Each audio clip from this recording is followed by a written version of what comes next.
الحمد لله الحمد لله نحمده ونستعينه ونستغفره ونتوكل عليه ونعوذ بالله من شرور انفسنا ومن سيئات اعمالنا من يهده الله فلا مضل له ومن يضلل فلا هادي له ونشهد ان سيدنا وحبيبنا ومولانا محمدا عبده ورسوله الذي أرسله بالحق بشيرا ونذيرا وداعيا إلى الله بإذنه وسراجا منيرا أما بعد أعوذ بالله من الشيطان الرجيم بسم الله الرحمن الرحيم يا أيها الذين آمنوا كتب عليكم الصيام كما كتب على الذين من قبلكم لعلكم إن الله وملائكته يصلون على النبي يا أيها الذين آمنوا صلوا عليه وسلموا تسليما اللهم صل على محمد وعلى آل محمد كما صليت على إبراهيم وعلى آل إبراهيم إنك حميد مجيد اللهم بارك على محمد وعلى آل محمد كما باركت على إبراهيم وعلى آل إبراهيم إنك حميد مجيد الحمد لله আল্লাহ পাকের দরবারে লাখ শুকরিয়া যে আল্লাহ তাআলা আমাকে আপনাকে দুনিয়ার সমস্ত ঝামেলা থেকে মুক্ত রেখে আজকের এই পবিত্র রমজান মুবারক মাসে আল্লাহ তাআলা আমাকে আপনাকে তার জুম্মা নামাজ আদায় করার জন্য আল্লাহ তাআলা আমাকে আপনাকে তার ঘরে উপস্থিত করছেন। সেই আল্লাহ তাআলার দরবারে শুকরিয়া আদায় করে আলহামদুলিল্লাহ। আমার আপনার মতো অনেক মানুষ দুনিয়ার বিভিন্ন কাজের মধ্যে লিপ্ত আছে। আল্লাহ তাআলা আমাকে আপনাকে দুনিয়ার সমস্ত কাজকর্ম থেকে বিরত থাকার তৌফিক আল্লাহ তাআলা দান করেছেন। এজন্য কোরআনুল কারীমের মধ্যে আল্লাহ তাআলা ইরশাদ করেছেন ইয়া আইয়ুহাল্লাযীনা আমানু ইযা নুদিয়া লিস-সালাহ মিন ইয়াউমিল জুমআতি ফাসআউ ইলা যিকরিল্লাহ ওয়া যারুল বাই'a। যখন জুম্মার নামাজের জন্য আযান হয় তোমরা দুনিয়ার সমস্ত কাজকর্ম ছেড়ে দিয়ে আমার হুকুমের দিকে তোমরা ধাবিত হও। আল্লাহ তাআলা স্মরণের দিকে ধাবিত হওয়ার কথা উল্লেখ করা হয়েছে।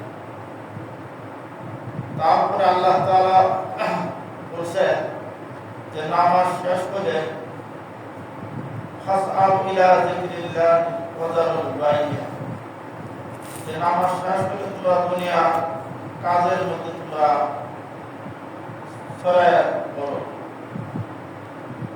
এজন্য দুনিয়ার কাজকর্ম করতেও আল্লাহ তাআলা নিষেধ করেন নাই।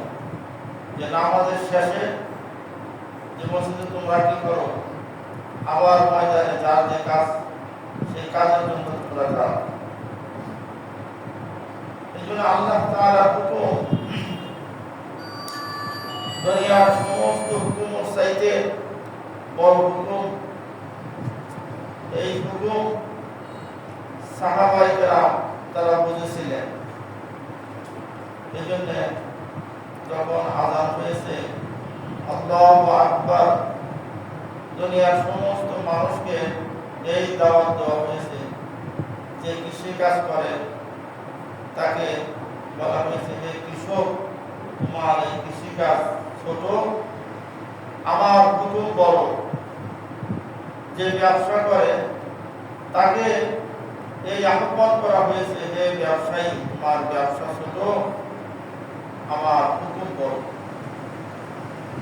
এই জন্য আযানের মাধ্যমে 4 বার আল্লাহু আকবার বলা হয়।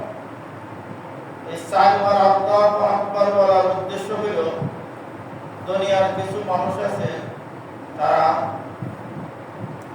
এই মাটিকে সবচেয়ে বড় মনে করে, যে মাটির থেকে সবকিছু উৎপন্ন হয়, আবার মাটিতে সবকিছু এরকম ভাবে কি করে গ্রাস করে নেয়, যে এরকম কিছু নাই যে মাটি এরকম ভাবে তাকে হজম করতে না পারে। লোহাও যদি এরকম ভাবে মাটির মধ্যে রাখা হয়, সেটাকে এরকম ভাবে কি করে মাটি এরকম ভাবে হজম করতে পারে। এই জন্য মাটির থেকে যে জিনিস উৎপন্ন হয় সেটা মাটিতে কি করে খেয়ে ফেলে। এই জন্য অনেক মানুষ দেখেন যে মাটিকে মা হয়, যে মাটি থেকে সবকিছু সৃষ্টি।